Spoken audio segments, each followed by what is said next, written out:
Hyperbolas. A hyperbola is the set of all points x, comma, y in a plane, the difference of whose distances from two distinct fixed points, called the foci, is a positive constant. So here we see it almost looks like two parabolas, but it's not. It's not really a parabola because it doesn't follow the same curve. But we can have it so that we either have our two kind of curves, one stacked on top of the other, or we can have them side by side. So those are our two different versions of it. Just like we could have an ellipse that was tall and skinny, or we could have one that was wide and short. So we call those curves our branches. And our branches have a vertex, just like a parabola would. In between those is a center. And our foci this time are actually going to be on the inside of each of those little branches. Okay, so these are our foci, those are our vertices, and our center in the middle. We still have an A and a B, even though we don't have co-vertices.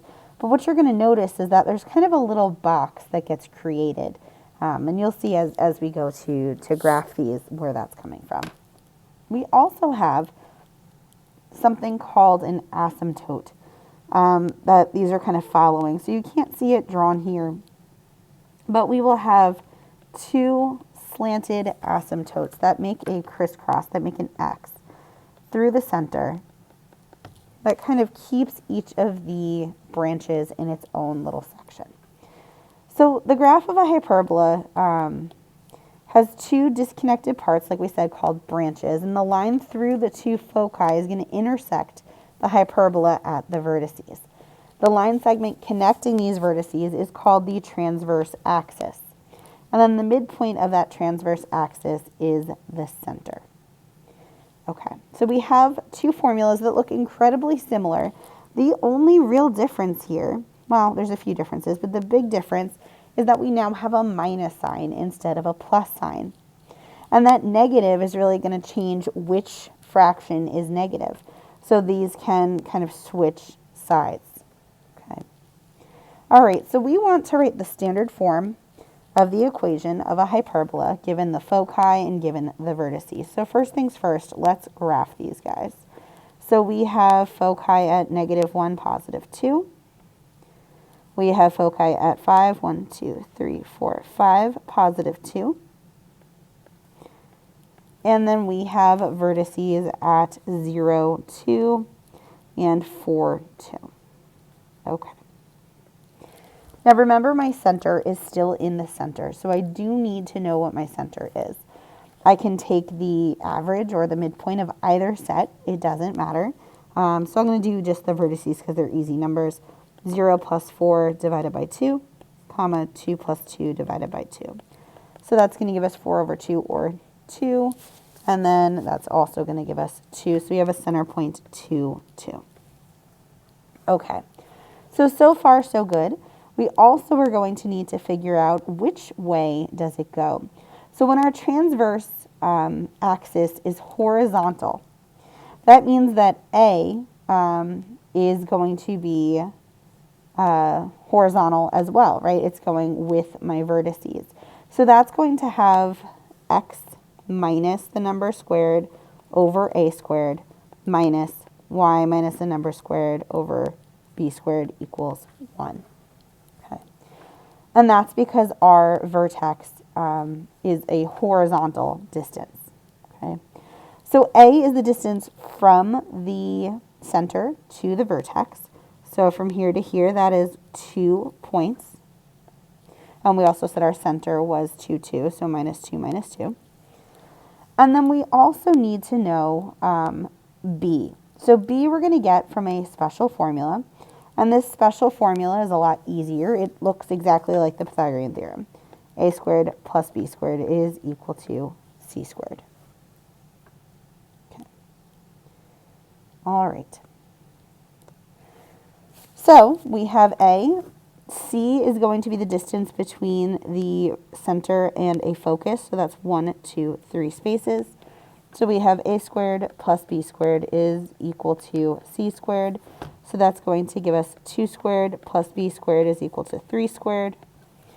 B squared is going to be 9 minus 4, or 5, so the square root of 5. And then lastly, we can just clean this up. We have x minus 2 squared over 2 squared, or if you want to make it 4, minus y minus 2 squared over 5 is equal to 1. Okay. We also have asymptotes, which we didn't graph in this last one. These asymptotes are going to come from special formulas. And each hyperbola is going to have 2 asymptotes that intersect at the center. The asymptotes pass through the corners of a rectangle, which has dimensions 2a and 2b, similar to our major and our minor axis in an ellipse. So we have these special formulas. Really, these are equations of a line, so they're in the form, eventually we can create them in the form y equals mx plus b. They just don't quite look like it yet. But we have k, which is part of the center point, plus or minus, because we're going to get 2, we get pairs.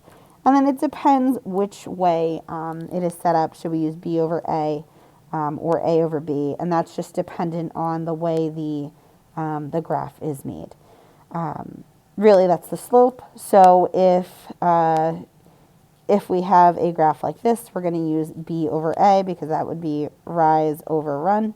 If it looks like this, that's going to be a over b. Again, that's just because it's slope, it's rise over run. All right, then the conjugate axis of a hyperbola is that segment that's 2b. So we have the transverse axis that goes this way. That is the horizontal one. The conjugate one, well, in that particular case, it's horizontal. The conjugate is going to not go to the vertices. It goes to what we would have called the covertices, but we don't have a name for those. All right, so we want to sketch this hyperbola. So first things first, we need to put this into that special form, and we can do that the same way that we had done other problems. So when we did ellipses. So we want to make sure this says 1 on this side. So we get x squared over 4 minus y squared over 16 equals 1. And then really think of this as x minus 0 squared over 2 squared minus y minus 0 squared over 4 squared is equal to 1. All right, so when we go to graph this, we're going to kind of go through the same process. Our center is 0, 0. We have the 2, so that's going to be my A. I'm going 2 to the right and 2 to the left. And then if I want to kind of draw this box that's going to help me, I would go up 4, 1, 2, 3, 4, and down 4, 1, 2, 3, 4. Now these are not really points, so I'm going to change the color there because they're not part of my graph. I can also get my foci if I want, but more importantly is this little box that this is going to form. So if I think of this as drawing an imaginary box, if I just kind of connect these lines, what that's really going to do, and it's got kind of these corners that have the same numbers, that is going to help me to create my asymptotes. So rather than going through the whole equation, it's easier to just graph it. My asymptotes are going to go through these boxes and through the center. And then I can get the equation the same way I would for algebra 1. I could do just y equals mx plus b. So b is 0 because it's going through the, the center. And it looks like the slope is up 1, 2, 3, 4 over 2. So that would be a slope of 4 over 2 or 2. So we're going to get y equals 2x. And the other direction, we've got 0 for b, and we're going down 4 right 2, so negative 2x. Those are my asymptotes. And lastly, I just need to finish off my graph. So I know my vertices go with a. In this case, a is always going to be the positive fraction, the denominator from the positive fraction. So I have my two sides